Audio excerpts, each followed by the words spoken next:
ಆಗಿಲ್ಲ ಅನ್ನೋದಕ್ಕೆ ನಾನು ಯಾವುದನ್ನೇ ದೋಷಿಸಲಿಕ್ಕೆ ನಿಂತಿಲ್ಲ. ನಾವು ಯಾವ ಆಗಿಲ್ಲ ಅನ್ನೋದಕ್ಕೆ ನಾವು ಕಾರಣ ಉತ್ತರ ಕರ್ನಾಟಕದ ಜನಪ್ರತಿನಿಧಿಗಳು. ಓಕೆ, ಯಾವ ಮುಖ್ಯಮಂತ್ರಿಗಳನ್ನ ಯಾರನ್ನ ನಾವು ಮಾತಾಡೋದೇ ಇಲ್ಲ ಮುಖ್ಯಮಂತ್ರಿಗಳ ಮುಂದೆ. ಇವತ್ತೇನಾಗಿದೆ, ನಾವು ಪ್ರಧಾನಮಂತ್ರಿಗಳ ಮುಂದೆ ಹೋಗಿ ಮಾತಾಡೋದಿಲ್ಲ. ನಾವು ಕಷ್ಟ ಹೇಳ್ಕೋದಿದ್ರೆ ಪ್ರಧಾನಮಂತ್ರಿಗಳು ಅಟಲ್ ಬಿಹಾರಿ ವಾಜಪೇಯಿ ಇದ್ದಾಗ 519.6 ಆಂಧ್ರ ಪ್ರದೇಶದ ಚಂದ್ರಬಾಬು ನಾಯ್ಡು ಅವರು ಅವತ್ತು ಮುಖ್ಯಮಂತ್ರಿ ಇದ್ರು. ಪ್ರಧಾನಮಂತ್ರಿಗಳ ಬಳಿ ಸುಮಾರು 28-29 ತೆಲುಗು ದೇಶಮದ MP ಗಳನ್ನು ಹೋಗಿ ಕೂತರು, ಮನವಿ ಕೊಟ್ಟರೆ ವಾಜಪೇಯಿ ಅವರಿಗೆ.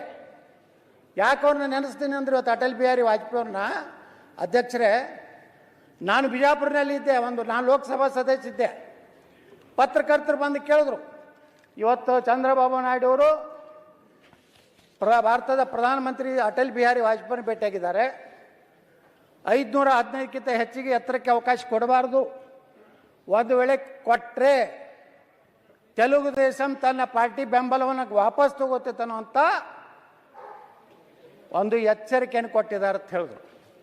ಅವಾಗ ನಾವೊಬ್ಬ ಲೋಕಸಭಾ ಸದಸ್ಯನಾಗಿ ನಾನು ಏನೋ ಬೇರೆ ಹಾದಿ ಹಿಡಿದು ಬಚಾವಾಗಲಿಕ್ಕೆ ಪ್ರಯತ್ನ ಮಾಡಬಹುದಾಗಿತ್ತು.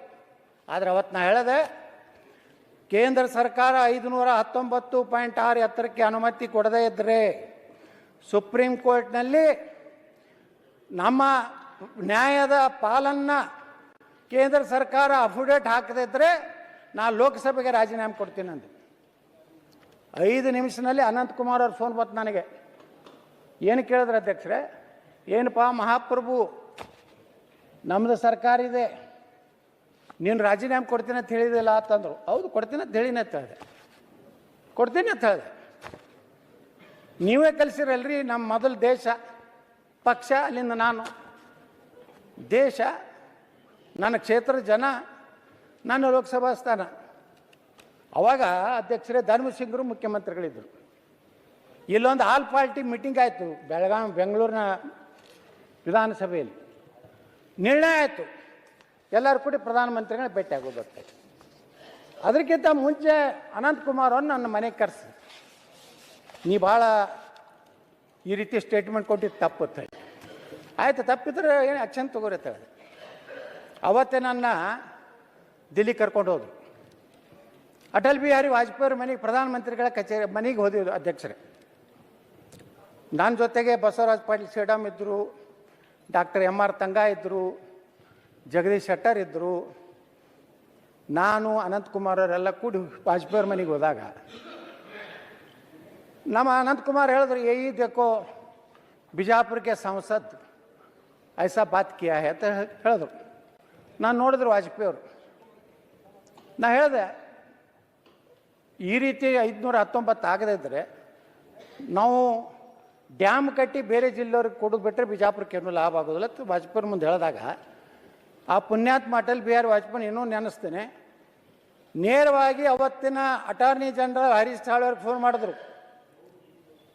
कल हमारा एक कर्नाटक के हमारे MP और केंद्र मंत्री आ रहे, उनका जो अफिडेविट डालने का है सुप्रीम कोर्ट में, आप करिए.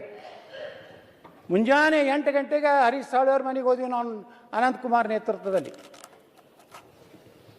ಅವ್ರ ಮನೆಗೆ ಹೋದಿವಿ, ಟಿಫಿನ್ ಮಾಡಿದ್ವಿ. ಒಂದೇ ಮಾತು ಹೇಳಿದ್ರು ಹರೀಶ್ ಸಾಳ್ವೆ, कल हम अटल जी ने बोला है आज सुप्रीम कोर्ट में आलमट्टी डैम का 519.6 519.6 ಅಫಿಡೇಟ್ डाल देंगे. ಅವ್ರಿಗೆ ಧಮಕಿ ಬಂದಿದ್ರ ಬಗ್ಗೆ ವಾಜಪೇಯಿ ನಮ್ಮ ಮುಂದೆ ಏನು ಹೇಳ್ತಾರೆ ಅಧ್ಯಕ್ಷರೇ, ನನ್ನ ಸ್ವಾರ್ಥಕ್ಕಾಗಿ, ನನ್ನ ಪ್ರಧಾನಮಂತ್ರಿ ಕುರ್ಚಿಗಾಗಿ ಕರ್ನಾಟಕಕ್ಕೆ ನಾನು ಬಲಿ ಕೊಡಲಿಕ್ಕೆ ಸಾಧ್ಯ ಇಲ್ಲ ಅನ್ನುವಂಥ ಮಾತನ್ನು ಅಟಲ್ ಬಿಹಾರಿ ವಾಜಪೇಯಿ ಅವತ್ತು ಹೇಳಿದ್ರು. ಮುಂದೆ 6 ತಿಂಗಳಾಗ ನಾನು ಏನು ಉಚ್ಚಾಟನೆ ಮಾಡಬೇಕಂತಿದ್ರಲ್ಲ ಅಧ್ಯಕ್ಷರೇ, ನಾ ಕೇಂದ್ರ ಮಂತ್ರಿಯಾಗಿ ಅಟಲ್ ಬಿಹಾರಿ ವಾಜಪೇಯಿ ಸರ್ಕಾರದಲ್ಲಿ ಕೆಲಸ ಮಾಡುವಂಥ ಅವಕಾಶ ಕೊಟ್ಟರು. ನಾವು ನಮ್ಮ ಭಾಗದ ಜನರ ಬಗ್ಗೆ ಕಳಕಳಿ ಇಟ್ಕೊಂಡು ಕೆಲಸ ಮಾಡಿದ್ರೆ ಯಾರಿಗೂ ಹಂಚಬೇಕಾಗಿಲ್ಲ. ಜನ ನಮ್ದು ಅನ್ನತ್ತಾರೆ. ಇವತ್ತು ನೋಡಿ ಕರ್ನಾಟಕದಲ್ಲಿ ಎಲ್ಲಿ ಬೇಕಾದಲ್ಲಿ, ಯಾವ ಮೈಸೂರು ಮಂಡ್ಯಕ್ಕೆ ಹೋದ್ರು 10-15 ಜನ ಸೇರ್ತಾರೆ. ಯಾಕೆ ಸೇರ್ತಾರೆ? ನಾನು ದುಡ್ಡು ಕೊಟ್ಟು ತರಿಸ್ತೀನ, ಏನು ಜೀಪ್ ಕೊಡ್ತೀನ, ಡಾಬಾದಾಗ ಊಟ ಏನೂ ಇಲ್ಲ. 15-20 ಸಾವಿರ ಜನ ಸೇರ್ತಾರೆ. ಯಾಕಂದ್ರೆ ಗಟ್ಟಿಯಾಗಿ ಒಂದು